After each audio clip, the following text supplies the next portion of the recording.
Halo semuanya, perkenalkan nama saya Helen Patricia Simatupang dengan NIM 2019-1050-1064 dari jurusan Perencanaan Wilayah dan Kota. Pada kesempatan kali ini kita akan membahas mengenai perbedaan dan persamaan dari demografi, geografi penduduk, dan kependudukan. Sebelum kita membahas perbedaan dan persamaannya, kita akan membahas apa arti demografi itu sendiri. Demografi adalah ilmu yang mempelajari penduduk suatu wilayah yang meliputi jumlah, komposisi atau struktur, persebaran, perubahannya, serta sebab dari perubahan tersebut.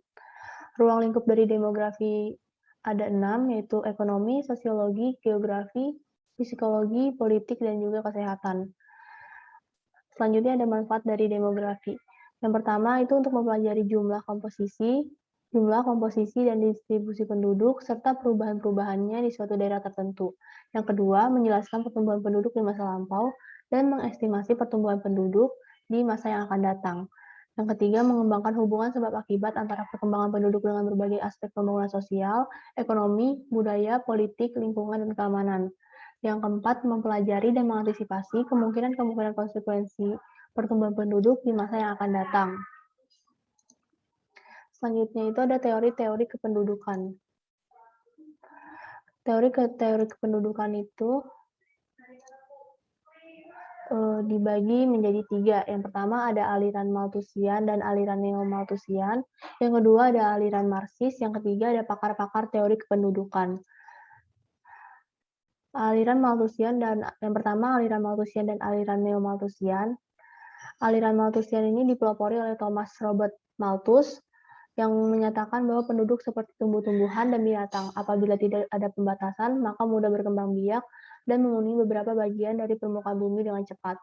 Untuk melakukan pembatasan terhadap pertumbuhan penduduk yang sangat tinggi, maka dapat dilakukan dengan dua cara, preventive check dan positive check. Preventive check itu sendiri melakukan pengurangan penduduk melalui penekanan kelahiran yaitu moral restraint, misalnya seperti pengguguran kandungan, adultery, dan penggunaan alat-alat kontrasepsi.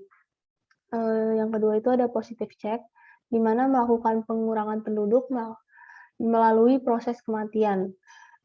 Misalnya itu seperti kejahatan dan kemelaratan. Selanjutnya itu ada aliran neo-Malthusian, merupakan kelompok yang menyokong dari aliran Malthus tetapi lebih radikal. Aliran ini menganjurkan penggunaan alat kontrasepsi untuk pengurangan jumlah penduduk. Yang kedua ada aliran Marxis. Aliran ini dipelopori oleh Karl Marx dan Friedrich Engels, di mana aliran ini menyatakan bahwa tekanan dalam suatu negara bukanlah bahan pangan, tetapi tekanan kesempatan kerja. Aliran ini menentang usaha moral restraint, di mana semakin banyak jumlah manusia, maka semakin tinggi produksi yang dihasilkan, sehingga tidak perlu dilakukan pembatasan pertumbuhan penduduk. Selanjutnya dari pakar-pakar teori kependudukan yang terbagi menjadi teori fisiologi dan sosial ekonomi. Yang pertama ada John Stuart Mill, di mana dia berpendapat bahwa dia menerima pendapat Malthus, dan dia juga berpendapat bahwa manusia dapat mempengaruhi perilaku demografinya. Kemiskinan dapat dihindarkan. Menurut Mill, jika suatu wilayah kekurangan bahan makanan, itu hanya bersifat sementara. Hal tersebut dapat dipecahkan dengan mengimpor bahan makanan atau memindahkan sebagian penduduk wilayah tersebut ke wilayah lain. Tinggi rendahnya tingkat kelahiran ditentukan oleh manusia itu sendiri. Selanjutnya ada Arsène Dumont, di mana dia menyatakan bahwa teori penduduk, yaitu teori kapilaritas sosial, mengacu pada keinginan seseorang untuk mencapai kedudukan yang tinggi di masyarakat. Selanjutnya dari Emile Durkheim, di mana dia berpendapat bahwa menekankan perhatian pada akibat dari pertumbuhan penduduk yang tinggi. Dia menyatakan bahwa suatu wilayah yang kepadatan penduduknya tinggi, akibat dari tingginya laju pertumbuhan penduduk, maka akan timbulnya persaingan di antara penduduk untuk dapat mempertahankan hidupnya. Selanjutnya ada Michael Thomas Settler dan Doubleday.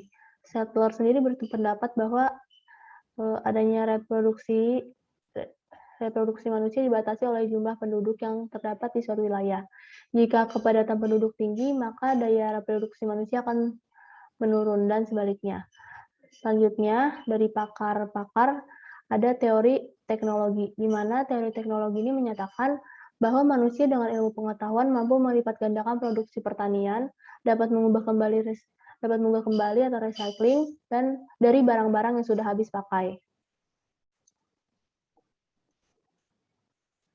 Selanjutnya, kita akan membahas mengenai geografi penduduk. Konsep dasar geografi penduduk. Geografi penduduk merupakan cabang dari ilmu geografi manusia yang mempelajari penduduk, mengenai perbedaan dan persamaan aktivitas manusia, sebaran, dinamika pola demografi, distribusi komposisi, pertumbuhan yang memperhatikan variabel-variabel demografi yaitu sosial, ekonomi, politik, lingkungan, biologi, genetika, geografi, dan lain sebagainya, yang kemudian nantinya akan dikaitkan dengan aspek ruangan. Selanjutnya, pendekatan dalam mengkaji fenomena kependudukan. Ada 3, yaitu spatial approach, ecological approach, dan regional complex.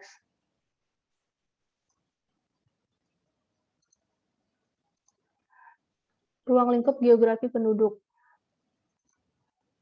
Geografi penduduk memiliki bahan kajian khusus, yaitu migrasi, mobilitas, komposisi, pertumbuhan, distribusi, proyeksi, fertilitas, mortalitas, dan ketenagakerjaan. Geografi penduduk menggunakan pendekatan ke lingkungan dan kompleks wilayah dalam konteks keruangan. Selanjutnya, kependudukan dalam geografi penduduk. Kependudukan merupakan salah satu objek atau subjek dalam mengkaji geografi penduduk.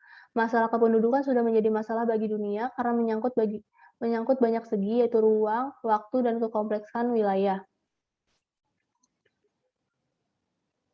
Perkembangan penduduk harus disertai kontrol untuk mengatur jumlah penduduk. Demografi merupakan subkajian dari geografi penduduk. Selanjutnya ada sumber data dalam geografi penduduk, yaitu dibutuhkan sensus penduduk, survei penduduk, dan registrasi penduduk.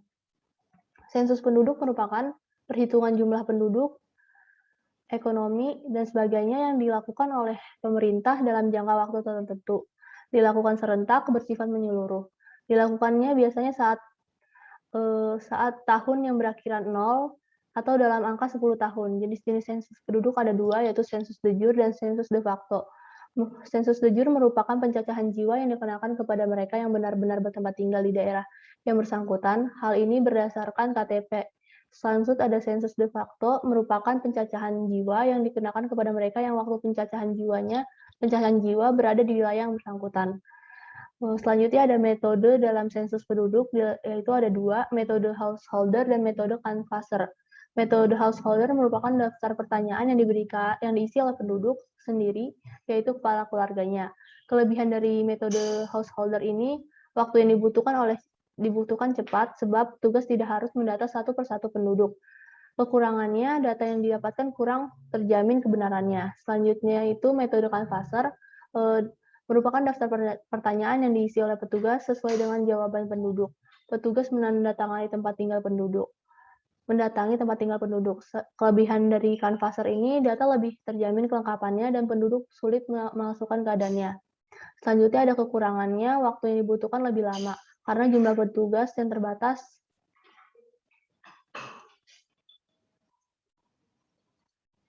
Selanjutnya, data sensus yang diperlukan biasanya ada karakteristik demografi seperti kelahiran, kematian, migrasi, riwayat kelahiran, dan kematian dari wanita yang pernah kawin. Ada ketenagakerjaan seperti lapangan usaha, jenis pekerjaan, dan status pekerjaan. Yang ketiga ada sosial budaya, seperti tingkat pendidikan, kondisi tempat tinggal, kegiatan penduduk, dan kegiatan penduduk yang lanjut usia. Fungsi dari sensus penduduk ini sendiri yang pertama untuk mengetahui jumlah penduduk seluruhnya, mengetahui pertumbuhan penduduk, mengetahui persebaran dan keberatan penduduk, mengetahui komposisi penduduk, dan mengetahui besarnya urbanisasi. Dan yang terakhir untuk merencanakan pembangunan bangsa dan negara. Ciri dari demografi yang pertama ada umur, jenis kelamin, status perkawinan, jumlah anak lahir hidup, jumlah anak yang masih hidup. Ciri-ciri sosial meliputi pendidikan, tempat tinggal, bahasa, agama, keterangan rumah tangga. Selanjutnya itu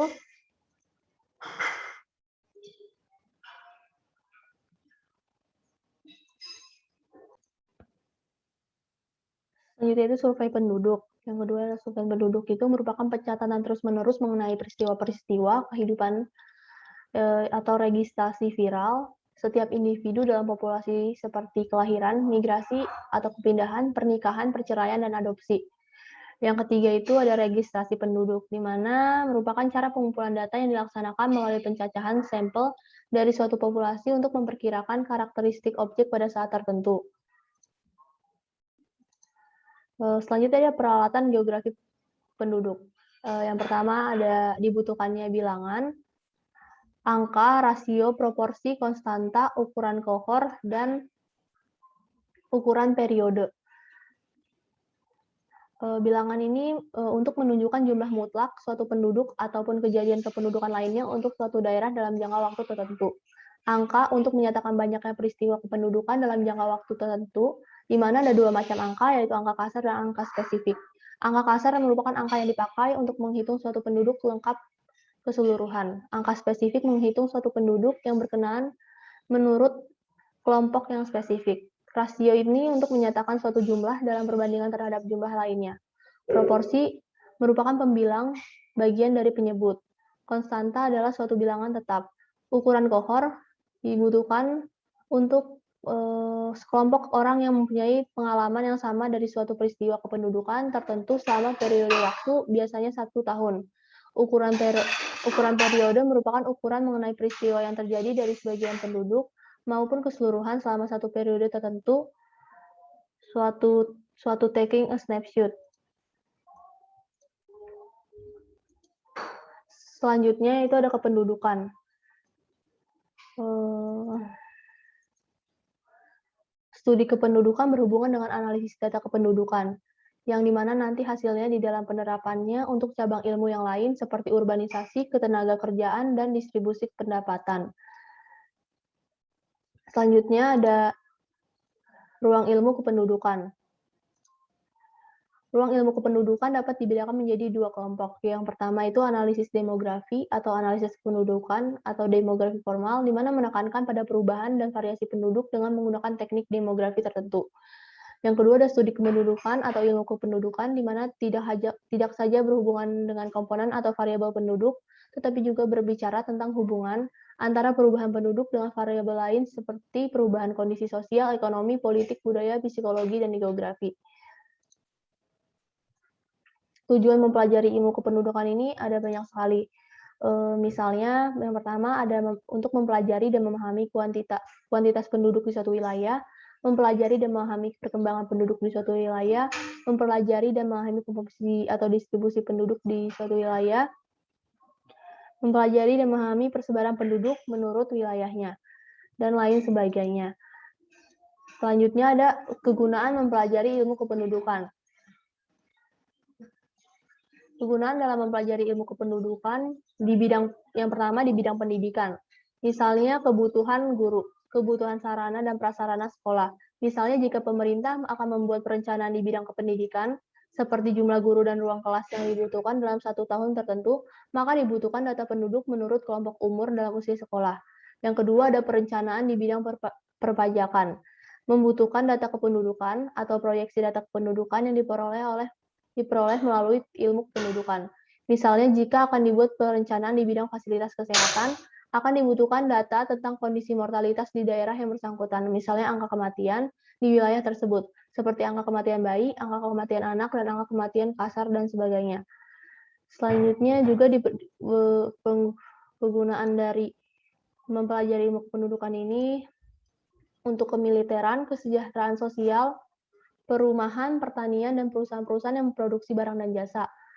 Jalan, rumah sakit, pusat-pusat pertokoan, pusat-pusat rekreasi akan lebih tepat apabila semuanya didasarkan pada data kependudukan.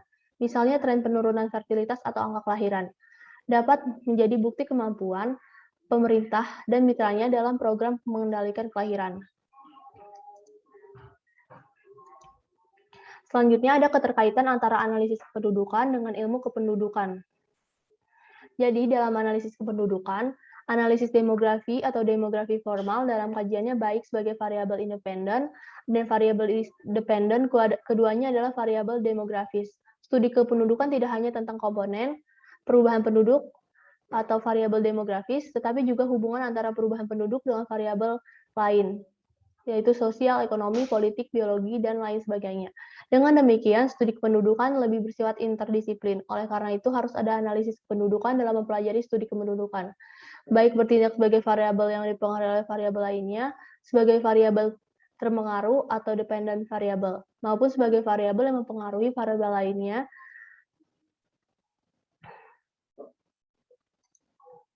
Selanjutnya ada perbedaan demografi, geografi, penduduk, dan kependudukan. Perbedaannya adalah yang pertama, kajian yang dilakukannya akan berbeda. Yang kedua, pada aspek ruangan. Pada aspek ruangan, demografi sendiri lebih berfokus pada aspek internal dan dari kependudukan tersebut. Dikaji proses serta karakteristik fisik yang ada dari penduduk suatu wilayah geografi penduduk. Kajian yang dilaksanakan berfokus pada aspek ruangan dari kependudukan tersebut. Demografi merupakan analisis statistik terhadap jumlah, distribusi, komposisi, serta komponen-komponen perubahannya. Lebih ke sistem perhitungannya. Jadi kajian yang dilakukan adalah mengenai bagaimana keadaan penduduk dari suatu tempat dan melihat hal-hal yang bersifat angka seperti bagaimana komposisinya, jumlahnya berapa, bagaimana distribusi penduduknya, apa saja komponen pembentuknya, jadi lebih banyak perhitungannya. Contohnya, distribusi penduduk, faktor-faktor lingkungan yang mempengaruhi pertumbuhan penduduk, serta aspek posibilisme dan determinisme lingkungan dalam kependudukan. Sedangkan geografi penduduk membahas aspek eksternal dan dampak-dampak keluar dari penduduk, dikaji hubungan timbal balik yang terbentuk antara manusia dengan lingkungan di sekitarnya. Di sini manusia dianggap dapat mempengaruhi dan dipengaruhi oleh lingkungannya sesuai dengan prinsip posibilisme. Sedangkan kependudukan itu lebih mempersoalkan hubungan antara variabel demografi dan variabel sistem lainnya. Kajian lebih dalam daripada geografi kemudian dilakukan perhitungan melalui kajian demografi dilanjutkan dengan kajian yang menghubungkan antara analisa demografi dengan analisis lainnya. Jadi dampak sebab akibat akan ditemukan dari analisa yang dikaitkan dengan demografi. Selanjutnya itu ada persamaan demografi, geografi penduduk, dan kependudukan. Persamaan dari geografi penduduk, demografi, dan kependudukan itu yang pertama menjelaskan mengenai fenomena kependudukan. Yang kedua, memanfaatkan data statistik bersifat data kuantitatif dalam analisisnya yang menjelaskan fenomena-fenomena yang terjadi dengan menggunakan angka-angka. Yang ketiga, mempelajari penduduk sebagai suatu kumpulan, bukan mempelajari penduduk sebagai individu.